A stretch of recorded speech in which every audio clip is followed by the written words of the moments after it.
muragahora mu birori. Imana ibaha umunezero. Icyanyuma banditse baravuze ngo gusomana ko bashakanye gukobeza ubushuti hagati yabo. Kamabwira icyo Satani yakoze. Icyo mvuze reba ukuntu mundebye mwese. Nahise mbabona ko muri kundeba n'ubwo kandi nge murabibona ko ndi kubivuga mbihagazeho.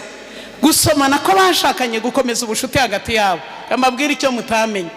Abo bashakanye iyo mugenzi waje ngo amusome umugenzi ahita avuga akabihanagura. Ariko munyemere mbabaze abana bacu batarashaka gusomana barabizi ko mutanye ntabyo bazi no mu muhanda bagenda mwe mu muhanda. Abo bitareba babyitayeho, abo bireba bakagenza bate bakabya. Uko ko Satani akora. Aho ntagejeje kubw'igihe inshuti zanjye mukayimana bane nama. Ariko ibyo bintu uko mvuze ari bitatu bituma umuryango wacu uhoramo ibirori.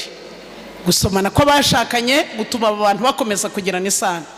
Amasengesho umugore asengeye umugabo we amuzana imigisha yo mu isi n'iyo mu ijuru.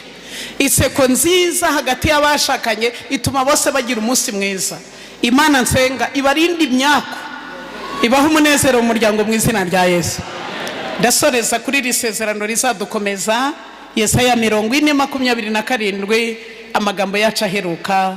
Yewe Yakobo Isirayeli, niki gituma wiganyira ukavuga uti Uwiteka ntareba izira zanjye kandi ibyanjye Imana irabyirengagiza? Mbese ntiwari wabimenya? Ese nturabyumva? Imana ihoraho, Uwiteka umuremyi w'impera y'isi, ntirambirwa ntiruha. Aleluya.